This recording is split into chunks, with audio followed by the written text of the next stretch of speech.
नमस्कार, good morning, सुप्रभात। नए मंगल की नई सुबह की शुरुआत हम हाजिर हैं एक नए तेवर और नए कलेवर के साथ। आप देख रहे हैं नया सवेरा और मैं हूं आपके साथ भावना नैयर। अगले 1 घंटे होंगी देश और दुनिया की तमाम बड़ी खबरों पर नजर, जिसमें नजर होगी प्रधानमंत्री नरेंद्र मोदी की फ्रांस यात्रा से जुड़ी हुई। जी हां, प्रधानमंत्री नरेंद्र मोदी फ्रांस की राजधानी पेरिस पहुंच चुके हैं, जहां हुआ उनका ग्रैंड वेलकम। आज प्रधानमंत्री नरेंद्र मोदी AI समिट में भाग लेने वाले हैं। साथ ही साथ फ्रांस के राष्ट्रपति इमैनुअल मैक्रों से करने वाले हैं द्विपक्षीय वार्ता। क्या है प्रधानमंत्री नरेंद्र मोदी का विस्तृत से कार्यक्रम, सब आपको बताएंगे नया सवेरा में। इसके अलावा बात होगी महाकुंभ की, क्योंकि माघ पूर्णिमा के स्नान को लेकर इस समय महा तैयारियां पूरी कर ली जा चुकी हैं। क्या है तैयारियां, ये भी आपको विस्तृत से बताएंगे। और साथ ही साथ बात होगी संसद के बजट सत्र से जुड़ी हुई, जहां बताएंगे आपको कि कब आ रहा है नया इनकम टैक्स बिल। और इसके अलावा खबरें होंगी खेल जगत से, जहां बात होगी राष्ट्रीय खेलों की। कारोबार जगत की खबरों पर भी नजर डालेंगे। मौसम का हाल भी आपको बताएंगे आज अखबारों में कौन सी मुख्य सुर्खियां प्रकाशित हुई हैं। शुरुआत करते हैं नया सवेरा की सुबह की सुर्खियों के साथ। प्रधानमंत्री नरेंद्र मोदी और फ्रांस के राष्ट्रपति इमैनुअल मैक्रों आज पेरिस में AI एक्शन समिट की करेंगे सह अध्यक्षता। मैक्रों के साथ द्विपक्षीय वार्ता भी करेंगे प्रधानमंत्री मोदी। फ्रांस के राष्ट्रपति मैक्रों ने प्रधानमंत्री मोदी के लिए आयोजित किया रात्रि भोज। प्रधानमंत्री ने मैक्रों और अमेरिका के उपराष्ट्रपति JD वेंस से की बातचीत। कहा, अपने मित्र राष्ट्रपति से मिलकर खुशी हुई। लोकसभा में आज बजट पर चर्चा का जवाब देंगी वित्त मंत्री निर्मला सीतारमण, जबकि राज्यसभा में आज भी जारी रहेगी बजट पर चर्चा।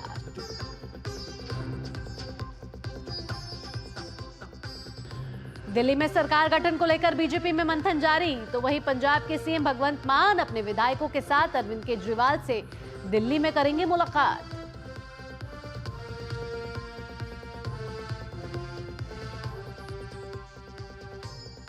महाकुंभ में अब तक 44 करोड़ 74 लाख श्रद्धालुओं ने किया स्नान। कल माघ पूर्णिमा से पहले मुख्यमंत्री योगी आदित्यनाथ ने की तैयारियों की समीक्षा। वाहनों और पैदल यात्रियों के लिए यातायात के विशेष इंतजाम। और नया सवेरा की इन टॉप हेडलाइंस के बाद अब खबरें विस्तार से। शुरुआत कर लेते हैं प्रधानमंत्री नरेंद्र मोदी के फ्रांस दौरे से।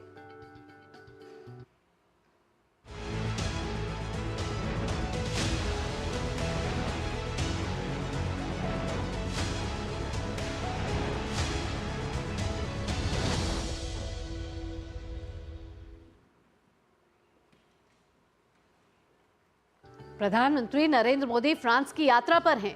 उनके पेरिस पहुंचने पर एयरपोर्ट पर फ्रांस के रक्षा मंत्री सेबेस्टियन लेकोर्नो ने उनकी अगवानी की। प्रधानमंत्री को गार्ड ऑफ ऑनर दिया गया।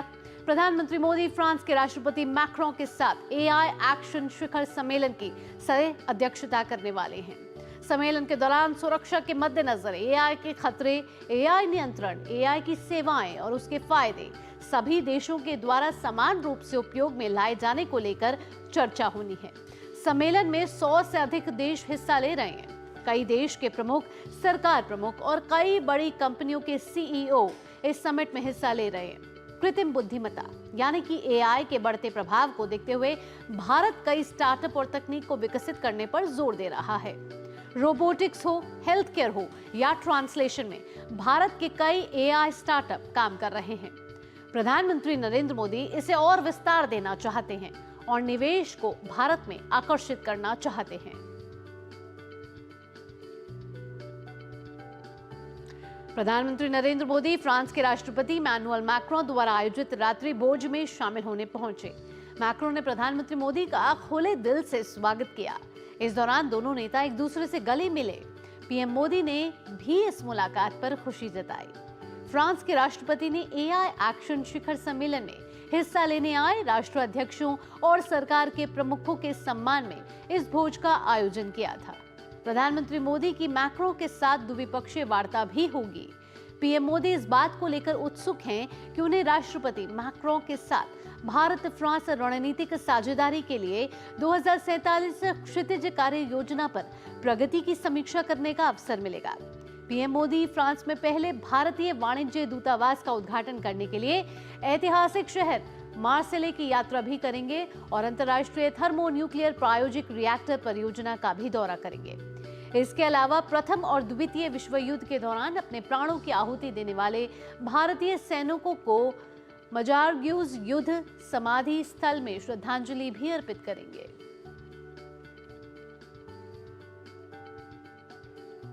प्रधानमंत्री का पेरिस में मौजूद भारतीय समुदाय ने जोरदार स्वागत किया है। प्रधानमंत्री मोदी की यात्रा को लेकर पेरिस में भारतीय समुदाय के लोगों में जबरदस्त उत्साह देखने को मिल रहा है।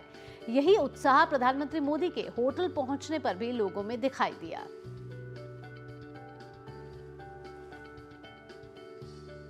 तो प्रधानमंत्री नरेंद्र मोदी का पेरिस में क्या जोश है प्रधानमंत्री के लिए, आप बताइए कैसा लग रहा था प्रधानमंत्री को देख के? जी ये जोश और उत्साह बिल्कुल पीक ऊपर है और मोदी जी को मिलने का उत्साह की तो कुछ बात ही नहीं हो सकती है। और मोदी जी जब से आए हैं तब से सनातन हिंदू मंदिर का पूरे विश्व में डंका बन रहा है हमारे सनातनी हिंदुओं का। और इधर पेरिस में भी बहुत बड़ा मंदिर बनने वाला है। तो आप सबसे प्रार्थना है कि आप सब लोग जुड़िए पेरिस। आप बताइए कैसा लगा प्रधानमंत्री से मिलकर? एक्साइटमेंट बस एक्साइटमेंट है। What about you? So happy to see the Prime Minister Modi. It's an honor. Thank you very much. Thank you.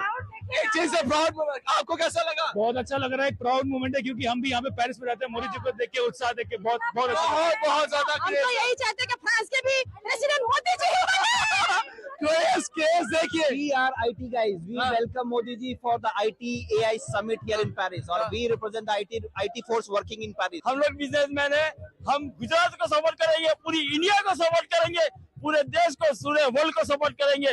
Modi ji मेरे को जोश है, क्या जोश है, देख सकते हैं प्रधानमंत्री नरेंद्र मोदी पहुंच चुके हैं पेरिस में और जोश जो है आपने सेक्टर में बोल रहा है पेरिस से। क्या पर्सन राकेश के साथ में तापस भट्टाचार्य, दूरदर्शन समाचार, पेरिस। तो भारतीय समुदाय में इस समय जबरदस्त जोश दिख रहा है प्रधानमंत्री नरेंद्र मोदी की इस फ्रांस यात्रा से जुड़ा हुआ। आगे बढ़ते विदेश मंत्री डॉक्टर एस जयशंकर ने फ्रांस में अपने समकक्ष जीन नोएल बैरोट से मुलाकात को लेकर खुशी जाहिर की है। जयशंकर ने एक्स पर लिखा कि इस मुलाकात में एआई और नवाचार, कनेक्टिविटी और स्वच्छ ऊर्जा पर ध्यान देने के साथ द्विपक्षीय व्यापक सहयोग पर चर्चा हुई। इसके अलावा क्षेत्रीय और वैश्विक विकास के बारे में भी बातचीत हुई है। उन्होंने कहा कि हमारा मजबूत समागम हमारी रणनीतिक साझेदारी की ताकत और सहजता को दर्शाता है। पेरिस का BAPA स्वामी नारायण हिंदू मंदिर का निर्माण तेजी से चल रहा है। संभावना है कि इस मंदिर का निर्माण कार्य वर्ष 2026 तक पूरा हो जाएगा। यह फ्रांस और भारत की संस्कृतियों के बीच एक सेतु का काम करेगा। मंदिर के निर्माण कार्यों से जुड़े लोगों से बात की है हमारे संवाददाता तापस भट्टाचार्य ने।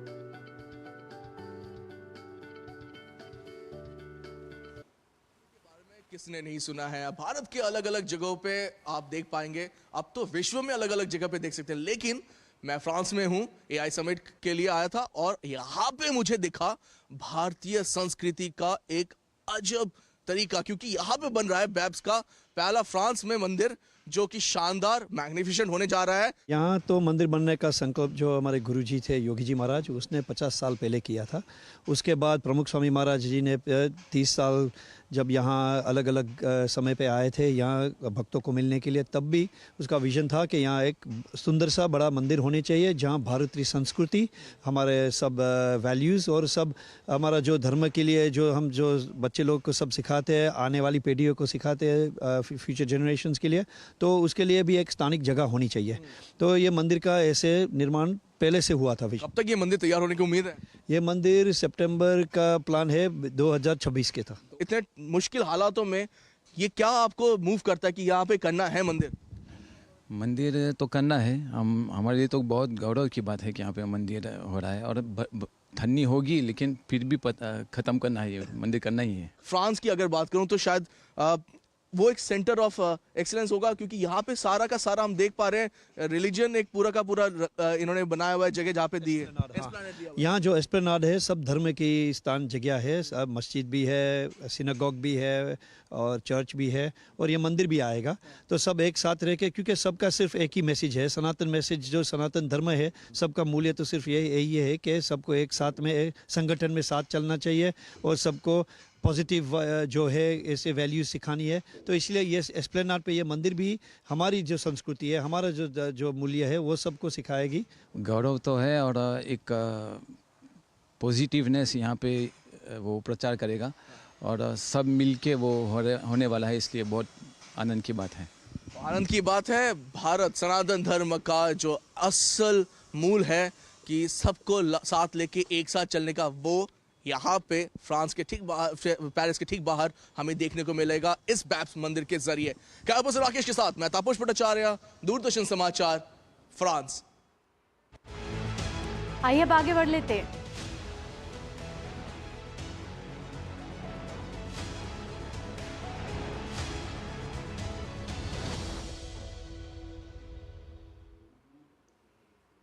और आइए बात कर लेते हैं संसद के बजट सत्र की। आज सुबह 11 बजे से संसद में बजट सत्र के 8वें दिन की कार्यवाही शुरू होगी। दोनों सदन में बजट पर जारी चर्चा को आगे बढ़ाया जाएगा। लोकसभा में चर्चा पूरी होने के बाद वित्त मंत्री निर्मला सीतारमण चर्चा का जवाब देंगी, जबकि राज्यसभा में बजट पर आगे की चर्चा जारी रहेगी। इससे पहले कल जब लोकसभा में देर शाम तक बजट पर बहस होती रही, चर्चा के दौरान सत्ता पक्ष के नेताओं ने केंद्र सरकार की उपलब्धियों की चर्चा की और आम बजट को शानदार बताया।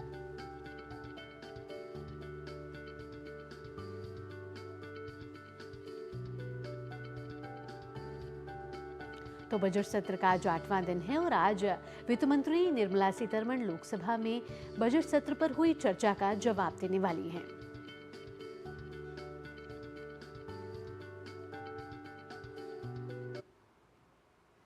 सन 2014 के लोकसभा चुनाव दिल्ली की जनता ने कांग्रेस को कितनी सीटें दी?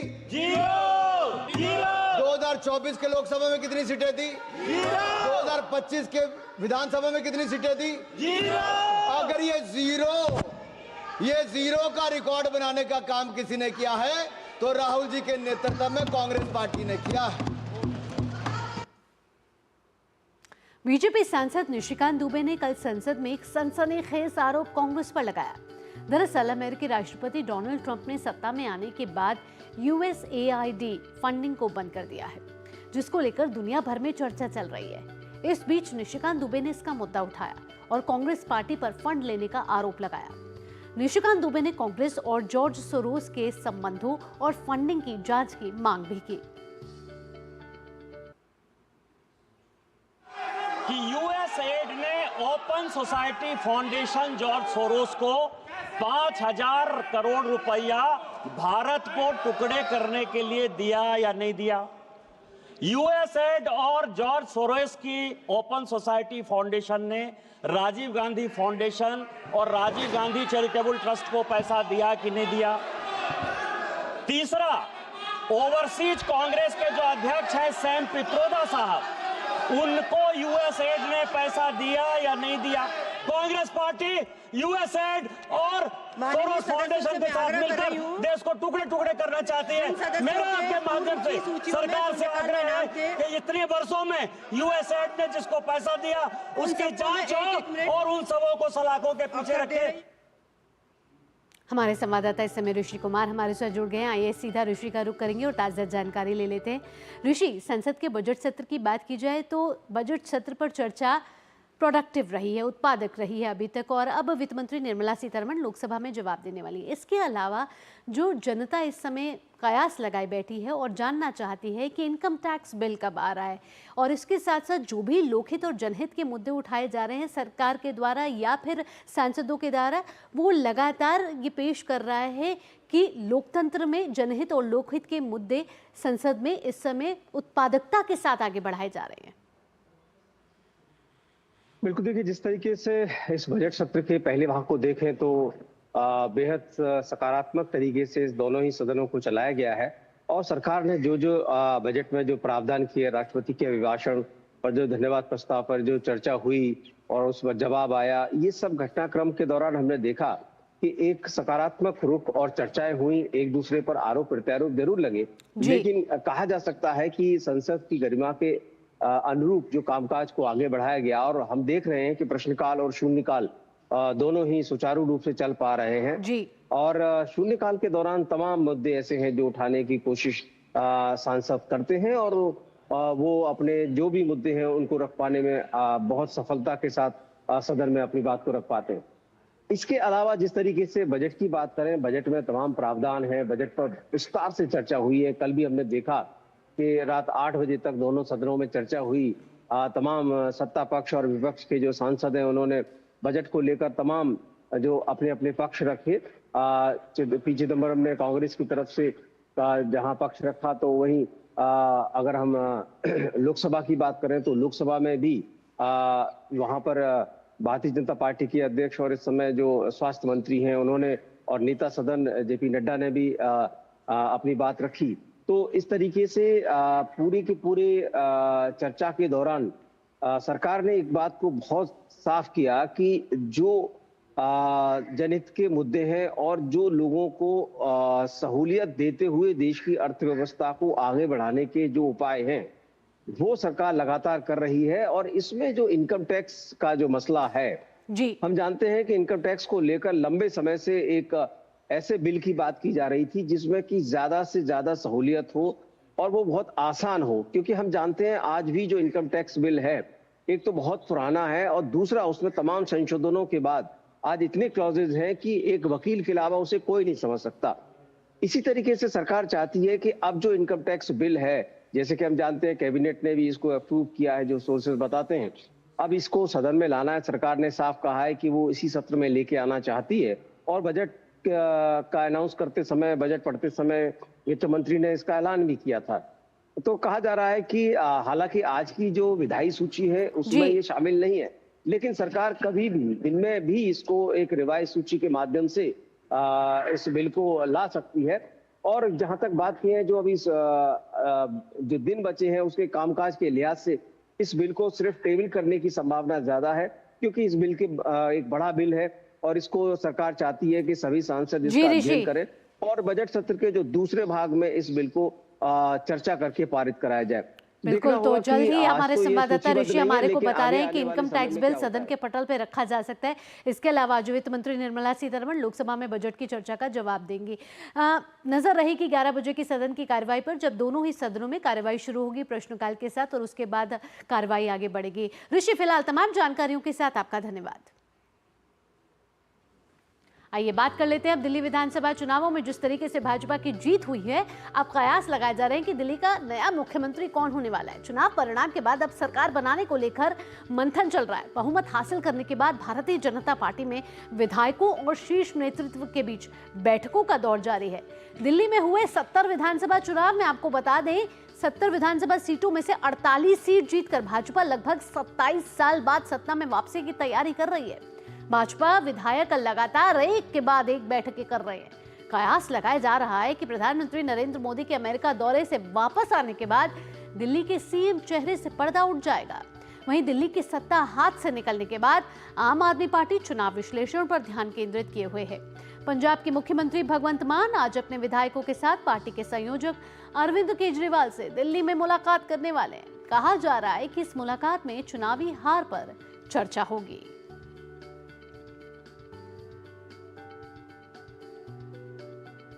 रुक रहे एक छोटे से ब्रेक के लिए, लेकिन ब्रेक के बाद आपको दिखाएंगे कि भारत की सैन्य ताकत का जलवा किस तरीके से कल बेंगलुरु में दिखा है और आत्मनिर्भरता का एक बेहतरीन उदाहरण भी देखने को मिला है। ये सब इस छोटे से ब्रेक के बाद।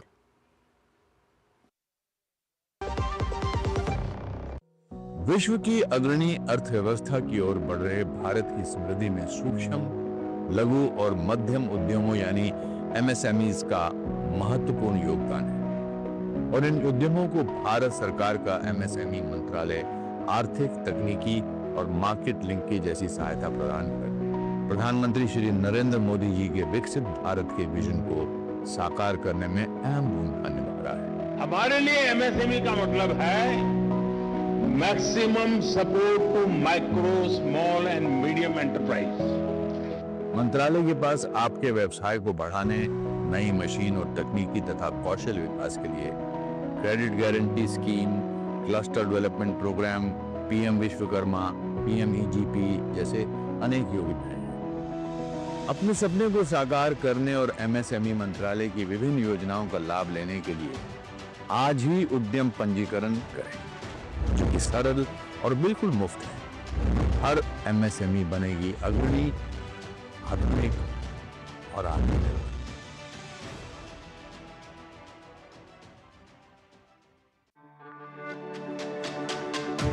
मेरी पसंद, मेरी पसंद, मेरी पसंद, मेरी पसंद, हमारी पसंद, हम सबकी पसंद। मजबूत देश का मजबूत सरिया हो गया स्टील। ब्रेक के बाद आपका स्वागत है। आप देख रहे हैं नया सवेरा और आइए बात कर लेते हैं एरो इंडिया 2024 की। एशिया के सबसे बड़े एयर शो में से एक एरो इंडिया 2025 की कल से बेंगलुरु के येलाहंका एयरफोर्स स्टेशन पर शुरुआत हो गई है। एरो शो 2025 में आज रक्षा मंत्री राजनाथ सिंह भारतीय वायुसेना की ओर से आयोजित सेमिनार को संबोधित करेंगे। इस सेमिनार का विषय हवाई युद्ध के लिए मानव रहित टीमें, अवधारणा से लक्ष्यीकरण तक। इसके साथ ही रक्षा मंत्री डीआरडीओ की ओर से आयोजित सेमिनार को भी संबोधित करेंगे। इस सेमिनार का विषय है डीआरडीओ उद्योग का तालमेल विकसित भारत की ओर। रक्षा मंत्री राजनाथ सिंह रक्षा मंत्रियों के सम्मेलन की मेजबानी भी करेंगे। यह सम्मेलन हाइब्रिड मोड में आयोजित किया जाएगा। रक्षा मंत्री भारतीय वायुसेना की ओर से आयोजित एक अन्य सेमिनार में भी भाग लेने वाले हैं। इस सेमिनार का विषय है नवाचार उत्कृष्टतम भविष्यम। 2 साल में एक बार होने वाले ये एयर शो 14 फरवरी तक चलने वाला है। इसमें कई आधुनिक फाइटर जेट और ड्रोन तकनीक देखने को मिलेंगी। शो में करीब 30 देशों के रक्षा मंत्री और प्रतिनिधि और साथ ही साथ 43 देशों के वायुसेना और प्रमुख सचिव शामिल होने जा रहे हैं। भारत लगातार अपनी सैन्य क्षमताओं में इजाफा कर रहा है और हथियारों का सबसे बड़ा खरीदार देश बनकर उभरा है। ऐसे में ये एयर शो कई मायनों में खास हो जाता है।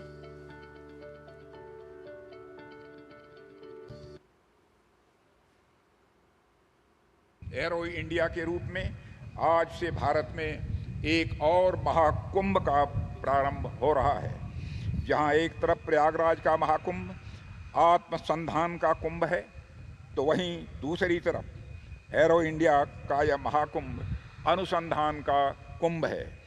जहां एक तरफ प्रयागराज का महाकुंभ आंतरिक मजबूती पर ध्यान दे रहा है, तो वहीं दूसरी तरफ एरो इंडिया का यह महाकुंभ हमारी बाहरी मजबूती पर ध्यान दे रहा है।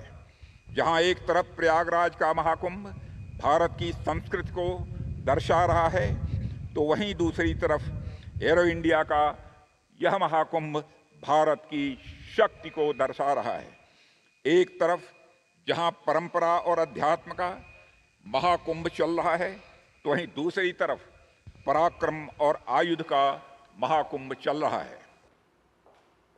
बेंगलुरु से इस समय हमारे संवाददाता विशाल बैरिस्टर जुड़ गए हैं। विशाल, आपसे बात जानना चाहेंगे कि कल जिस तरीके से एरो इंडिया में भारत की सैन्य ताकत गरजी है आसमान में, दुनिया ने उसको देखा है, आत्मनिर्भरता की झलक भी देखने को मिली है और किस तरीके से भारत सैन्य ताकत बनता हुआ उभरता हुआ नजर आ रहा है और 2047 का लक्ष्य तो हमें सामने दिख ही रहा है। विशाल, ऐसे में 2 पावरफुल देशों के फाइटर भी यहाँ दिखने को मिले हैं। रूस का सुखोई 57 और अमेरिका का F-35 भी आसमान में गरजा है। ऐसे में भारत चाह रहा है कि वो 5वीं पीढ़ी के फाइटर्स की दिशा में आगे बढ़े। ऐसे में ये 2 पावरफुल देश चाह रहे हैं कि ये भारत उनमें निवेश करे। ऐसे में एरो इंडिया किस तरीके से भारत की सैन्य ताकत को और विस्तार देता हुआ नजर आ रहा है?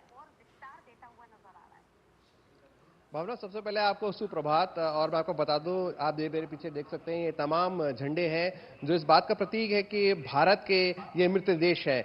और अभी कुछ ही देर में हमारे जो रक्षा मंत्री हैं वो एक डिफेंस मिनिस्टर्स कॉन्क्लेव का उद्घाटन करके मेजबानी करेंगे और उसका उद्घाटन भी करेंगे।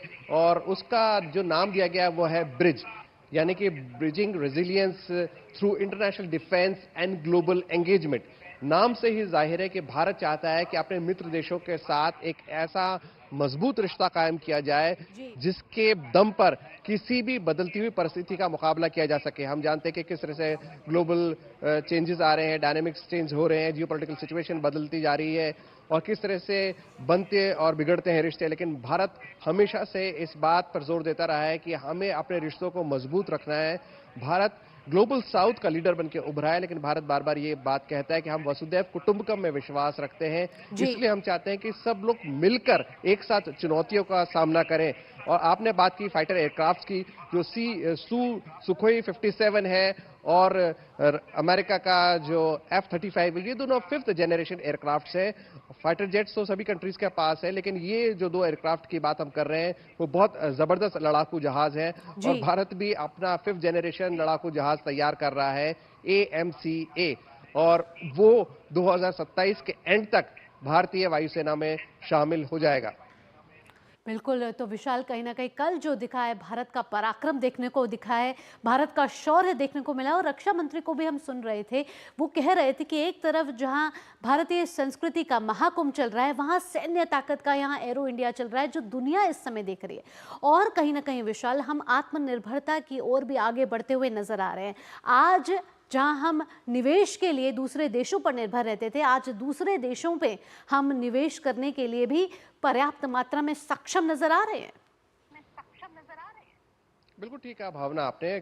भारत एक लंबे समय से अपनी डिफेंस को लेकर हमेशा से दूसरे देशों पर निर्भर रहा है, चाहे वो रशिया हो, चाहे अमेरिका हो।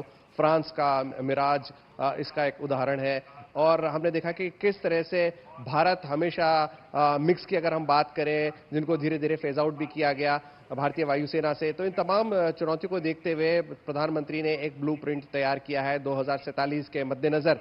और अगर हमें विकसित बनना है तो हमें आत्मनिर्भर भी बनना होगा। हमारे रक्षा क्षेत्र में हमें आत्मनिर्भर बनने के लिए जरूरी है कि हमारे पास वो तमाम चीजें मौजूद हो। इसलिए MSMEs और स्टार्टअप्स को ज्यादा से ज्यादा प्रमोशन दिया जा रहा है। और अब भारत 100 से ज्यादा देशों में डिफेंस इक्विपमेंट सप्लाई भी कर रहा है, एक्सपोर्ट कर रहा है। तो ये हम सब के लिए एक बहुत खुशी की बात है। और जब हम इस तरह के कॉन्क्लेव की बात करते हैं, इस तरह का कॉन्क्लेव चाइना में भी होता है, लेकिन ये पहली बार है जब रशिया और अमेरिका दोनों के 5th जनरेशन फाइटर एयरक्राफ्ट यहां पार्टिसिपेट कर रहे हैं। और ये भारत की जो उभरती हुई तस्वीर है उसको दर्शाता है कि कितना कॉन्फिडेंस है कि 2 जो जबरदस्त कॉम्पिटिटर्स हैं वो तक भारत में आके अपने 5th जनरेशन एयरक्राफ्ट को प्रदर्शित कर रहे हैं।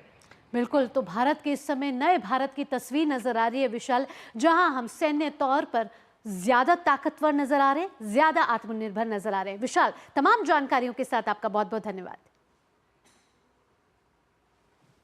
आगे बढ़ेंगे, बात कर लेते हैं अब दिव्य भव्य महाकुंभ की। जी हां, प्रयागराज महाकुंभ की दिव्य भव्य और अलौकिक छवि से प्रभावित होकर देश और दुनिया भर से सनातनी तीर्थराज प्रयागराज पहुंच रहे हैं।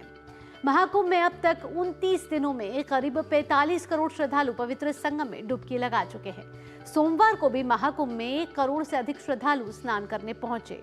उत्तर प्रदेश के मुख्यमंत्री योगी आदित्यनाथ के आधिकारिक सोशल मीडिया हैंडल एक्स के अनुसार सोमवार को प्रयागराज में 1.17 करोड़ से अधिक श्रद्धालुओं ने स्नान किया है। इसमें पवित्र स्नान का पुण्य लाभ प्राप्त करने वाले 1.07 करोड़ श्रद्धालु समेत 10 लाख साधु संत और कल्पवासी शामिल हैं। वहीं 13 जनवरी से शुरू हुए महाकुंभ में अब तक 44.74 करोड़ से अधिक श्रद्धालु त्रिवेणी संगम में आस्था की डुबकी लगा चुके हैं।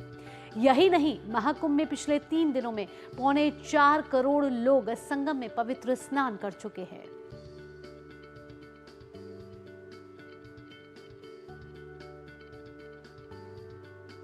और कल माघ पूर्णिमा है और इस मौके पर पवित्र नदियों में स्नान का विशेष महत्व है। लिहाजा महाकुंभ में भी कल काफी भीड़ रहने वाली है।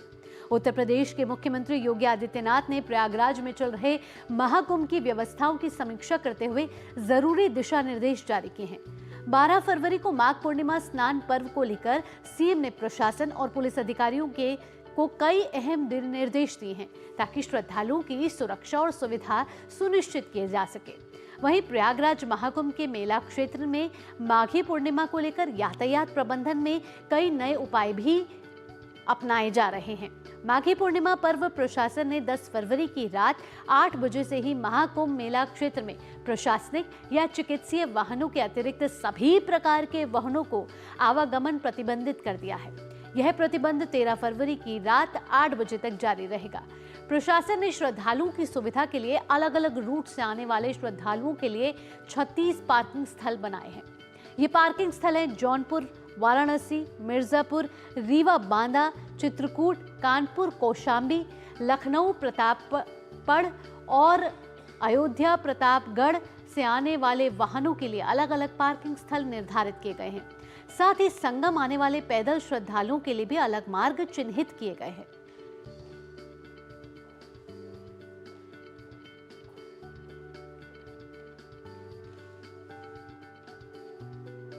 और आइए आप जानते हैं कि माघ पूर्णिमा पर आखिर कैसा है ट्रैफिक प्लान। जरा समझ लेते हैं। मेला क्षेत्र में आज सुबह 4 बजे से वाहनों की नो एंट्री आकस्मिक सेवाओं से जुड़े वाहनों को छोड़कर सभी वाहनों का प्रवेश बंद है। श्रद्धालुओं के वाहनों को आज सुबह 4 बजे से निर्धारित पार्किंग में कराया जा रहा है पार्क। साथ ही साथ प्रयागराज में बनाए गए हैं कुल 36 पार्किंग स्थल। तो माघी पूर्णिमा स्नान के लिए यह ट्रैफिक प्लान है, जहां 36 पार्किंग स्थल बनाए गए हैं। और मेला क्षेत्र के अलावा प्रयागराज शहर में 11 फरवरी शाम 5 बजे के बाद नो व्हीकल जोन यातायात व्यवस्था 12 फरवरी को मेला क्षेत्र से श्रद्धालुओं के सुगमता पूर्वक निकासी तक लागू रहने वाली है। ट्रैफिक प्लान के नियम कल्पवासियों के वाहनों पर भी लागू होने वाले हैं।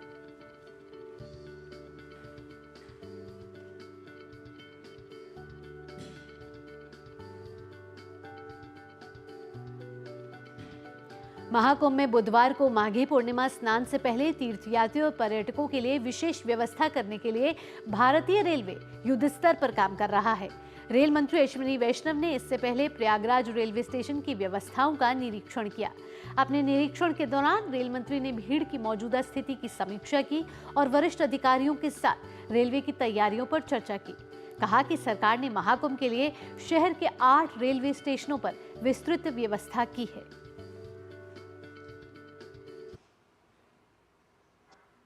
प्रयागराज महाकुंभ के अवसर पर 8 स्टेशंस पे बहुत अच्छे से रेलवे का व्यवस्थित तरीके से काम चल रहा है। राज्य प्रशासन के साथ, मेला प्रशासन के साथ मिल के एकदम कोऑर्डिनेटेड वे में चल रहा है। कल प्रयागराज जंक्शन से 330 गाड़ियां निकली है और आज भी बहुत ही व्यवस्थित तरीके से चल रहा है। जैसा आपने वॉर रूम के इसमें देखेंगे, कहीं पे कोई दिक्कत नहीं है। अगर कहीं पे कोई र्यूमर्स फैलाने की कोशिश करे तो उसको नहीं सुनना है, उस पर ध्यान नहीं देना है। सब कुछ व्यवस्थित तरीके से चल रहा है। महाकुंभ मेला क्षेत्र से हमारे संवाददाता विकास सिंह इस समय हमारे साथ जुड़ गए हैं। विकास से ताज़ा जानकारी ले लेते हैं। विकास, कल भी एक महत्वपूर्ण पवित्र दिन है, माघी पूर्णिमा है और ऐसे में पवित्र स्नान के लिए श्रद्धालुओं का सैलाब एक बार फिर प्रयागराज में लग रहा है। योगी आदित्यनाथ ने एक बार फिर से समीक्षा की है और पहले भी वो जब भी अमृत स्नान हुए हैं या कोई भी महत्वपूर्ण दिन रहा है, ऐसे में विशेष व्यवस्थाओं का जायजा लिया है। विशेष व्यवस्थाएं और की गई हैं। नो व्हीकल जोन हो या फिर आने और जाने का रास्ता हो, इसको सुनिश्चित और सुगम बनाने के लिए कई प्रयास किए जा रहे हैं। और क्या प्रयास किए जा रहे हैं ताकि श्रद्धालुओं की सुरक्षा और स्नान करने में उन्हें कोई भी दिक्कत ना हो? देखिए, माघी पूर्णिमा 5वां महत्वपूर्ण स्नान है और इसके मद्देनज़र तमाम सारी तैयारियां की गई हैं। प्रयागराज क्षेत्र में, मेला क्षेत्र में और आसपास के जितने भी जनपद हैं, वहां के जिला अधिकारी, संबंधित जो प्रशासनिक अधिकारी हैं, उनको प्रयागराज के अधिकारियों से समन्वय करने की बात कही गई है। जैसा कि आपने जिक्र किया कि 36 पार्किंग बनाई गई हैं। यहाँ आने वाले सभी मार्ग, चाहे वो मध्य प्रदेश की तरफ से आता है, चाहे वो वाराणसी की तरफ से आता है, चाहे प्रतापगढ़ की तरफ से आता है, लखनऊ की तरफ से आता है, चित्रकूट की तरफ से आता है, सभी एरियो पर चौकसी बरती जा रही है। पुलिस बल को वहाँ पर्याप्त मात्रा में लगाया गया है, भारी मात्रा में, क्योंकि ये मेला ही नहीं, ये एक आयोजन ही नहीं, ये एक इतिहास रचने जा रहा है। निश्चित रूप से 44 करोड़ से ज़्यादा श्रद्धालुओं ने कल तक स्नान कर लिया है, जिसकी उम्मीद नहीं कर सकती थी दुनिया। वह यहाँ सच साबित हो रहा है किस तरीके से अकल्पनीय है। दिव्य भव्य कुंभ की जो बात कही जाती है, बिल्कुल अकल्पनीय है कि इतने सारे श्रद्धालु यहाँ आकर स्नान करके चले गए। इन व्यवस्थाओं को पूरी दुनिया देख रही है, सराह रही है यहाँ पर। तो कल महत्वपूर्ण स्नान है, उसके मद्देनजर सीएम योगी ने भी बैठक की और उन्होंने निर्देश दिया है कि किसी भी प्रकार की श्रद्धालुओं को कोई दिक्कत ना होने पाए या सभी मार्गों पर, सभी राजमार्गों पर कोई जाम ना लगने पाए, इसके लिए व्यवस्थाएं की गई हैं। इसके लिए अतिरिक्त डीजी एलओ को भी जिम्मेदारी दी गई है कि पूरी निगरानी वो यहाँ आकर स्वयं संभालें और अलग अलग जो भी दिशा निर्देश देने पड़ते हैं, त्वरित निर्णय लेने पड़ते हैं आवागमन के लिए, वो निर्णय लिए जाएं। क्योंकि यहाँ पर जो भी पांटून पुल बने हैं उनको श्रद्धालुओं को बताने के लिए एलईडी स्क्रीन पर जानकारी दी जाए। साथ साथ यहाँ पर शटल बसों चलाने की बात कही गई है, क्योंकि मेला क्षेत्र से पार्किंग स्थल तक जाने के लिए लोगों के लिए सुगम व्यवस्था हो सके, इसके लिए शटल बसें अतिरिक्त लगाई गई हैं। साथ साथ जो परिवहन निगम की बसें हैं वो अतिरिक्त बसें लगाने के लिए मुख्यमंत्री योगी आदित्यनाथ ने कहा है। साथ ही साथ अतिरिक्त जैसा कि आपने जिक्र किया अभी अपनी स्टोरी में कि रेल यातायात, उसके लिए रेल मंत्री ने जैसा कि कल कहा भी था कि अतिरिक्त ट्रेनें चलाई जा रही हैं, विशेष ट्रेनों की व्यवस्था की गई है ताकि यात्री यहाँ पर श्रद्धापूर्वक जो स्नान कर रहा है बिल्कुल अच्छे तरीके से अपने गंतव्य तक पहुंच सके, उसके लिए हर तरीके की यहाँ पर सुगम व्यवस्थाएं की गई हैं। जगह जगह पर पुलिस तैनात है और उनको मार्ग डाइवर्जन के बारे में बताया जा रहा है, कहीं भी भीड़ इकट्ठा ना होने पाए, इसके लिए निर्देश दिया गया है। और ये प्लान उस प्लान के तरीके हो जैसे बसंत पंचमी के दिन अमृत स्नान हुआ था, जो प्लान लागू हुआ था उसी के मद्देनजर कल का जो स्नान होगा वही प्लान यहाँ पर फिर से बनाया गया है कि किसी भी प्रकार से श्रद्धालु कहीं फंसे ना, लगातार भीड़ चलती रहे, लोग स्नान करते रहें, श्रद्धापूर्वक पूजन करें अपना, और पूजन करने के बाद अच्छी यादें लेकर जाएं। क्योंकि दुनिया का सबसे बड़ा ये आयोजन है महाकुंभ। यहाँ पर जो भीड़ आई है आज तक किसी ने सोचा भी नहीं होगा कि इतनी भी भीड़ आ सकती है। और आने के बाद जो श्रद्धालु यहाँ पर यहाँ की व्यवस्थाओं को भी लगातार सराह रहे हैं, क्योंकि यहाँ पर जो भी व्यवस्थाएं की गई हैं वो जगह जगह पर इस पूरे मेला क्षेत्र में 25 सेक्टर बनाए गए हैं। उन 25 सेक्टरों में तमाम सारे कल्पवासी भी रह रहे हैं। भीड़ जो आ रही है परिवहन सेवाओं के द्वारा आ रही है, अपने साधनों के द्वारा आ रही है, रेल के द्वारा आ रही है, लेकिन इसके साथ साथ यहाँ पर 10 लाख कल्पवासी मौजूद है जो माघी पूर्णिमा का स्नान करके उनका यह व्रत परायण होता है। तो निश्चित रूप से कल एक प्रमुख पर्व है स्नान का, महाकुंभ का, और बड़ी संख्या में श्रद्धालु प्रयागराज आ रहे हैं। उसी के मद्देनजर व्यापक तैयारियां, व्यापक व्यवस्थाएं की गई हैं। जी, अगर नंबर्स की बात करें विकास, तो अपने आप में ऐतिहासिक रिकॉर्ड दर्ज करता हुआ आ रहा है महाकुंभ, क्योंकि महाकुंभ के शुरू होने से पहले कयास लगाए जा रहे थे, उम्मीद लगाई जा रही थी कि 45 करोड़ श्रद्धालु यहाँ संगम में डुबकी लगाएंगे, और 45 करोड़ का आंकड़ा तो कहीं ना कहीं 11 फरवरी का आज दिन है वहीं पार हो जाएगा। 26 फरवरी तक ये महाकुंभ चलना है। ऐसे में दुनिया इस आस्था के महाकुंभ को इस समय देख रही है, और दुनिया और देश से तमाम श्रद्धालु इस समय संगम में डुबकी लगाते हुए नजर आ रहे हैं। बिल्कुल, पूरी दुनिया से लोग यहाँ पर आ रहे हैं, पूरे देश से तो अलग अलग प्रांतों से लोग आ ही रहे हैं। तो चाहे कोई भी दुनिया का देश हो, सनातन को मारने वाला हर वक्त यहाँ आ रहा है और यहाँ की व्यवस्थाओं को सराह रहा है। पूरी दुनिया देख रही है कि किस तरीके से आस्था के रंग में रंगा है प्रयागराज मेला क्षेत्र। यहाँ पर सनातन एकदम आप कह सकते हैं सनातन को मानने वाले युवाओं की संख्या सबसे ज़्यादा है। लगभग 50% से ज़्यादा युवा यहाँ पर जो संख्या है आए हैं और निश्चित रूप से विधिवत पूजन अर्चन करते हैं। और बिल्कुल यहाँ पर जो श्रद्धा की बात कही जाती है, आस्था की बात कही जाती है, धार्मिक आस्था को पहचानने के लिए यहाँ पर डिजिटल कुंभ की बात कही जा रही है, उसका भी यहाँ पर अनुभव होता है। यहाँ पर एक पंडाल लगाया गया है जिसमें आध्यात्मिक पौराणिक कथा को डिजिटल माध्यम से बताया जा रहा है। यहाँ पर जो कैमरे लगाए गए हैं, सीसीटीवी कैमरे, साथ साथ एआई कैमरों की मदद ली जा रही है। तो खोया पाया केंद्रों के द्वारा हजारों लोगों को प्रतिदिन लाया जाता है। चूँकि इतनी बड़ी संख्या में यहाँ लोग आ जाते हैं, एक दूसरे से अगर बिछड़ जाते हैं तो उनको मिलाने के लिए खोया पाया जो केंद्र बनाए गए हैं, जगह जगह हर सेक्टर में इनको स्थापित किया गया है। और खासतौर से सबसे बड़ी बात यह है कि जो फेस कैमरे हैं वो एक कैमरा एक बार एक फेस डिटेक्ट करता है तो दोबारा उसको पहचान लेता है कि वो किस क्षेत्र में कहाँ गया है। तो निश्चित रूप से तकनीक का एक बड़ा इस्तेमाल किया गया है, तकनीक का बेहतर इस्तेमाल किया गया है, प्रबंधन किया जा रहा है।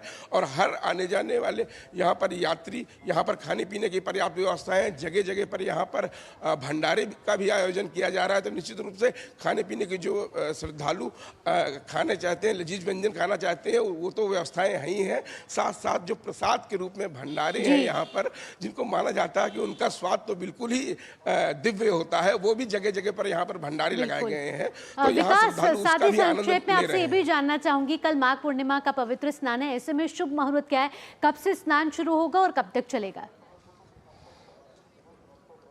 देखिए, आज देर रात से ही माघी पूर्णिमा का स्नान चालू हो जाता है, जो कल दिन भर चलेगा। और इसी के मद्देनजर व्यवस्थाएं की गई हैं। श्रद्धालु यहाँ पर माघी पूर्णिमा, आमतौर पर तो सभी पूर्णिमाओं में नहाता है, लेकिन माघी पूर्णिमा का प्रमुख त्यौहार होता है। इस त्यौहार में खासतौर से कल्पवास पूरा हो जाता है। माना यह जाता है कि जो कल्पवास करता है, जो यहाँ पर इस दिन स्नान करता है, उसको सैकड़ों वर्ष की तपस्या का पुण्य फल मिलता है। उसको वो बल मिलता है जो किसी भी जो है कह रहे हैं बड़ी तपस्या, सैकड़ों साल की तपस्या का फल मिलता है, वो फल कल के स्नान का मिलता है। तो कल प्रातः से ही यह स्नान शुरू हो जाएगा। ठीक, तो कल प्रातः से ही माघ पूर्णिमा का स्नान जो है वो शुरू हो जाएगा। ऐसे में उत्तर प्रदेश के मुख्यमंत्री लगातार निरीक्षण कर रहे हैं, समीक्षा कर रहे हैं और विशेष तैयारी भी माघ पूर्णिमा के स्नान को लेकर की गई है। फिलहाल विकास, तमाम जानकारियों के साथ आपका धन्यवाद। आगे बढ़ लेते हैं। महाकुंभ में पाकिस्तान के कराची से आए पंचमुखी हनुमान मंदिर के महंत स्वामी रामनाथ मिश्र ने आस्था की डुबकी लगाई है। वीजा की व्यवस्था के लिए महंत ने प्रधानमंत्री मोदी और मुख्यमंत्री योगी आदित्यनाथ को विशेष रूप से धन्यवाद किया है। सरकार ने इनके आवेदन पर इन्हें और इनके पूरे परिवार को स्पेशल 5 शहरों का वीजा उपलब्ध कराया। डीडी न्यूज के संवाददाता अजय मिश्र ने की महंत स्वामी रामनाथ मिश्र से खास बातचीत। महाकुंभ 2025 में पाकिस्तान, सीमा पार पाकिस्तान से पधार रहे हैं रामनाथ मिश्र जी, और इनको बहुत बड़ी जिम्मेदारी है पाकिस्तान में सनातन धर्म को सुरक्षित रखने की। कितनी मुश्किलों का सामना करना पड़ रहा है, महाकुंभ के अनुभव पर उनसे बात करते हैं। कैसे आप आए? मुझे सबसे पता चला कि आप हरिद्वार गए बहुत सारी अस्थियों को लेकर के। जी हाँ, 400 अस्थियाँ जो लेके आए हैं, और 400 अस्थियाँ जो हैं वो 8 साल से इंतजार में थी कि हरिद्वार में सती घाट पर जो है उनका विसर्जन हो, और उनकी इंतजार अब खत्म हुई। और 144 साल बाद का जो महाकुंभ का स्नान था, उस समय पर जो है इंडियन गवर्नमेंट ने जो है वो हमें, बीजेपी सरकार ने जो है हमें वीज़ा दिया, और वीज़ा जो है वो हरिद्वार का और उत्तराखंड का दिया गया। तो उसमें दिक्कत हो रही थी कि हम महाकुंभ के स्नान में कैसे आए। तो उस समय पर जो है हमें जो याद किया, तो हमने एक पत्र जो है योगी आदित्यनाथ जी को लिखा। तो उन योगी आदित्यनाथ जी ने जो है इस कार्य को देखते हुए हमें 5 जगहों का जो है वो वीज़ा दिया, जिसमें गोरखपुर जो है हमारा वैसे ही नाथ संप्रदाय का है, तो गोरखपुर का दिया, और प्रयागराज का दिया, फिर उसके बाद अयोध्या, काशी, मथुरा। तो बहुत कृपा हुई पंचमुखी हनुमान जी की, गंगा मैया की, जमुना मैया की, सरस्वती माता की, कि उन्होंने हमें धर्म कार्य दिया। और उस धर्म कार्य के 144 साल बाद के इस कार्य में जो है हमें वीज़ा का कार्य दिया। इससे हम बहुत ही, और मेरे परिवार पूरा, उनको वीज़ा मिला, तो मेरे लिए बड़े सौभाग्य की बात थी। ये जो हिंगलाज मंदिर जिसकी जिम्मेदारी भी आप संभाल रहे हैं, वो कितनी दूर है कराची से? कैसे आप संभालते हैं? कैसे लोग हैं, कितने लोग हैं, और कैसे आम इंसान जो कि भारत में है वो हिंगलाज माता के दर्शन के लिए जा सकता है? श्री पंचमुखी हनुमान मंदिर का हमारे पर एक बड़ा कार्य रहता है। हिंगलाज माता पे हमारे यहाँ पाकिस्तान में तो सभी लोग जाते हैं, और बहुत तरीके से जो है वो उधर मेला भी लगता है, और हर चैत्र मास में और हर नवरात्रि के दिनों में जो हमारी 4 नवरात्रि आती हैं, उन नवरात्रियों में भी जो है उनकी पूजा रहती है। और जब एक मेला जब आता है, जैसे चैत्र मास का कार्य आता है, तो उसमें पूरे जैसे महाकुंभ लगा है, ऐसे वहाँ पर भी इसी तरह रश होता है, और लोग आते हैं, कैंप बनते हैं, और वहाँ की जो कमेटी होती है वो हिंगलाज माता की, वो बड़े अच्छे से काम संभाल रही होती है, हिंगलाज सेवा।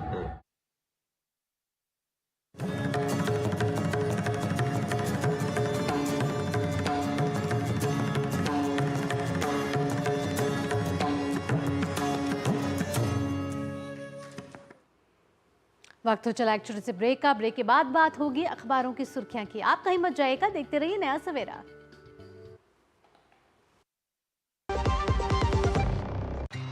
अरे क्या हुआ मुन्ना? तुझे अदरक और चटवाता देखिए हूँ। इसकी सांसें तेज चल रही है, घरेलू इलाज नहीं, तुरंत डॉक्टर के पास ले जाना होगा। तुम तो यूं ही घबरा जाती हो। अच्छा मेरी एग्जाम कब है? एग्जाम? हाँ, और हम दोनों का टीकाकरण कार्ड कहाँ है? बेटा ये सब माँ को पता होगा ना। पापा जब सब माँ को पता है तो आप उनकी बात मानो ना। और स्कूल में भी बताया है कि सांस का तेज चलना निमोनिया हो सकता है। मान गए माँ की नजर को। चलो अस्पताल चलते हैं। इसे निमोनिया हुआ है। सही समय पर इसे यहाँ लाकर आपने बड़ी परेशानी होने से बचा लिया। अगर खांसी और जुकाम के साथ तेज सांस या पसली चलने लगे तो ये निमोनिया के लक्षण हैं। ऐसे में घरेलू इलाज नहीं, तुरंत अपने नजदीकी स्वास्थ्य केंद्र जाएं। सांस निमोनिया नहीं तो बचपन सही। जब धरती चीर कर निकलता है लोहे का पत्थर और मिलता है मोंगिया के जोश से, फिर तपता है, पिघलता है और बनता है फौलाद। अब होता है सरिया सारी खूबियों के साथ। मोंगिया स्टील, मजबूत देश का मजबूत सरिया। ब्रेक के बाद आपका स्वागत है और आइए अब वक्त हो चला है अखबारों की सुर्खियां जानने का।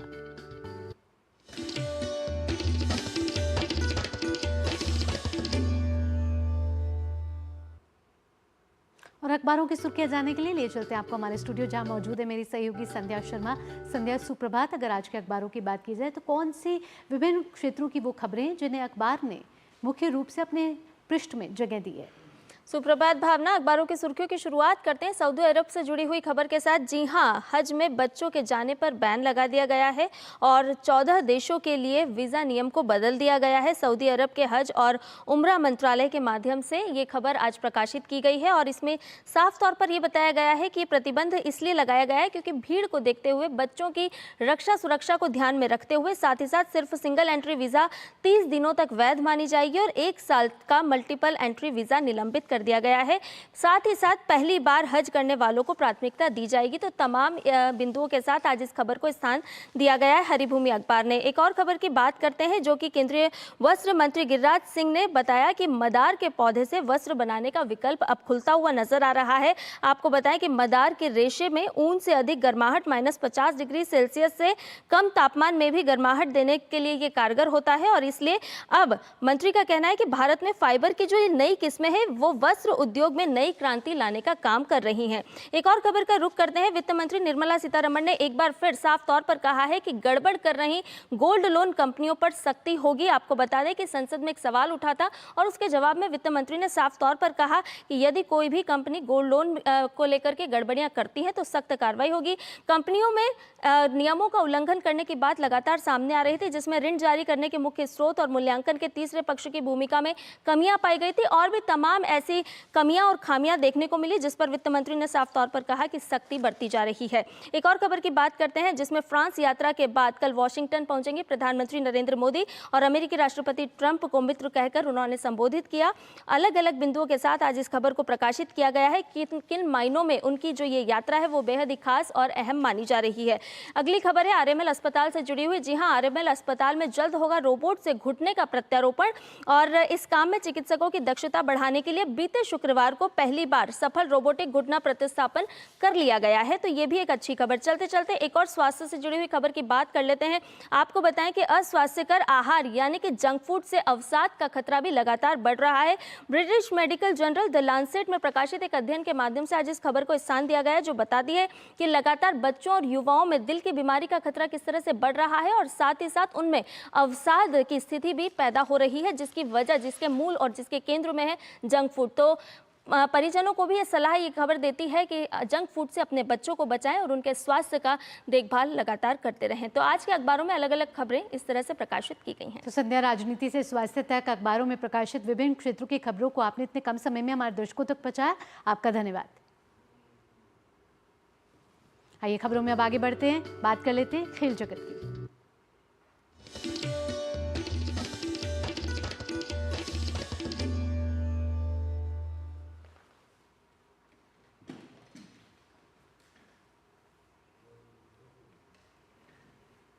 उत्तराखंड में चल रहे राष्ट्रीय खेलों में महिलाओं के 52 किलो से कम भार वर्ग के जूडो प्रतियोगिता में महाराष्ट्र की श्रद्धा चोपड़े ने स्वर्ण पदक जीता है। गुजरात के मेहरू के मकवाना ने रजत पदक और चंडीगढ़ की महक और मणिपुर की मातोलेबी देवी को कांस्य पदक मिला है। महिलाओं के जूडो में 57 किलोग्राम से कम भार वर्ग में हरियाणा की अंकिता ने स्वर्ण पदक पर कब्जा जमाया है। वहीं गुजरात की शाहीन दारजादा ने रजत पदक जीता है। मणिपुर की अनीता चानू के नाम कांस्य पदक रहा है।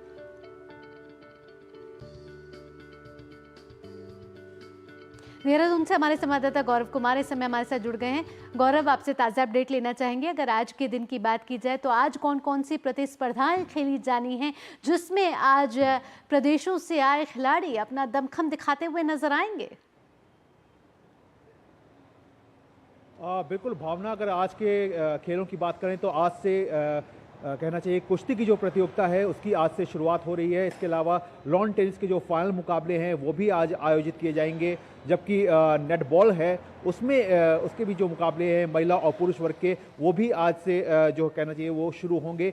तो सबसे बड़ी बात यहाँ पे हरियाणा के लिए निकल के रहने वाली है, क्योंकि हरियाणा ने भी अपने आप को जिस तरह से इन गेम्स में कमबैक किया है। फिलहाल हरियाणा का जो राज्य है वो अभी चौथे स्थान पर चल रहा है और कुश्ती की प्रतियोगिता के लिए हरियाणा जो है वो काफ़ी माना जाता है। तो यहाँ से आज हरियाणा को काफ़ी उम्मीद रहने वाली है कि वो कुश्ती से यहाँ से मेडल जीत करके लेकर के जाएंगे। लेकिन जहाँ तक बात अगर मेज़बान राज्य उत्तराखंड की करें तो उनके लिए ये खेल जो है वो एक नए तरीके से सामने आए हैं, क्योंकि लास्ट जो नेशनल गेम्स हुए थे उसमें उत्तराखंड जो था वो 25वें स्थान पर था। लेकिन अगर मौजूदा गेम्स में देखें तो ये राज्य जो है वो फिलहाल 7वें स्थान पर चल रहा है, जहां इस राज्य ने 17 गोल्ड जो हैं वो अब तक हासिल कर लिए हैं। तो ये अपने आप में इस राज्य के लिए बढ़ते यहाँ के जो युवा हैं उनको दिखा रहा है कि किस तरह से एक आयोजन ने, एक राष्ट्रीय स्तर के इस आयोजन ने यहाँ के राज्य के जो युवाओं हैं उनके लिए किस तरह से खेलों में मार्ग को जो है वो प्रशस्त किया है। बाकी अगर बाकी खेलों की बात करें तो जिस तरह से तीरंदाजी में हमने देखा कि अभिषेक वर्मा जो थे उनका एक बार फिर से जलवा जो है वो निकल करके सामने आया था। उन्होंने शानदार तरीके से अपने आप यहाँ पे मेडल्स जो है वो जीतने में कामयाबी हासिल की थी। तो कुल मिलाकर के कह सकते हैं कि एक अच्छी माहौल के बीच में ये पूरी प्रतियोगिता जो है वो आयोजित हो रही है। और अब जबकि ये अंतिम पड़ाव की ओर है तो जाहिर तौर पर यहाँ पर ये देखने लायक रहेगा कि क्या सर्विसेज की टीम जो है, जो कि अभी फिलहाल नंबर 1 पे मौजूद है, क्या अपनी इस बढ़त को बरकरार रख पाती है, या फिर महाराष्ट्र की टीम जो है जो कि दूसरे स्थान पर चल रही है उससे उसको कहीं आगे आने वाले समय में चुनौती मिलती है। जी गौरव, आपने महाराष्ट्र की बात की, आपने बात करी उत्तराखंड की और आपने बात की हरियाणा की, लेकिन अगर अभी के राष्ट्रीय खेलों की बात की जाए तो पहले स्थान पर कौन सा राज्य आगे बढ़ता हुआ नजर आ रहा है और कितने मेडल्स इसने अब तक जीत लिए हैं? देखिए, अगर मेडल्स की संख्या के और नंबर 1 की बात करें तो इस समय सर्विसेज की टीम जो है वो नंबर 1 पर मौजूद है ये टीम, और इस टीम ने अब तक 66 मेडल्स जो हैं वो अपने नाम कर चुकी है ये टीम। और सबसे बड़ी बात क्या है, 84 मेडल्स जो है वो सर्विसेज की टीम ने जीते हैं, जबकि जिसमें से गोल्ड जो है वो 47 है, यानी 47 गोल्ड मेडल के साथ सर्विसेज की टीम जो है वो नंबर 1 पर मौजूद है। जबकि महाराष्ट्र की टीम की अगर बात करें तो महाराष्ट्र की टीम जो है वो दूसरे स्थान पे मौजूद है और इस टीम ने अब तक 33 गोल्ड मेडल जो है वो अपने नाम किए हैं। तो सर्विसेज का खेल जो है वो बेहतर तरीके से निकल करके सामने देखने को मिला है। इस टीम ने न केवल वुशु में बल्कि एक्वेटिक्स में और कहना चाहिए एथलेटिक्स में और आर्चरी में, इन सब खेल में अपने आप को आगे रखा है। और खासतौर से जिस तरह से हमने देखा कि एथलेटिक्स के क्षेत्र में सर्विसेज के खिलाड़ियों का दमखम नजर आ रहा है, वो अपने आप में एक बड़ी तस्वीर जो है वो इस सर्विसेज के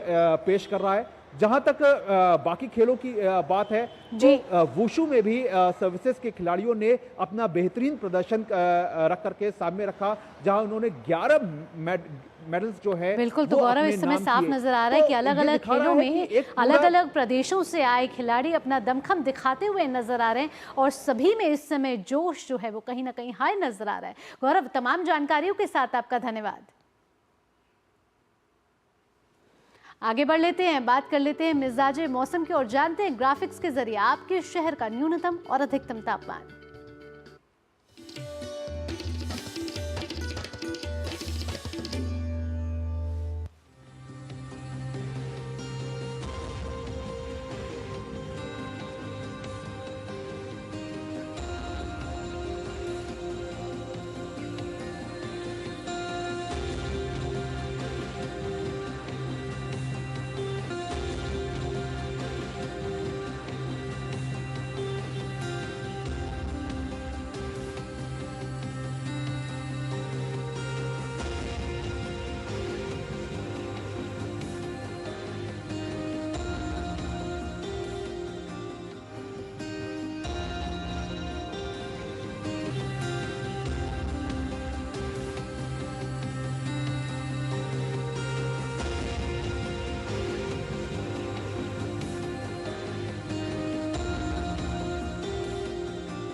इसी के साथ नया सवेरा में वक्त हो चला है आपसे अब विदा लेने का, लेकिन जाते जाते हर बारी की तरह आपको छोड़ जाते हैं कुछ मनमोहक झलकियों के साथ। और ये झलकियां आ रही है अरुणाचल प्रदेश के लहऊ में हुए छोटे सितारों के जीवंत नृत्य के साथ। आप इस नृत्य का आनंद लीजिए। इसी के साथ आपकी जो सुबह है वो खुशनुमा रहे और साथ ही साथ दिन जो है वो अच्छा जाए, अपने लक्ष्यों को आप हासिल करें, इसी मनोकामना के साथ मुझे दीजिए अनुमति।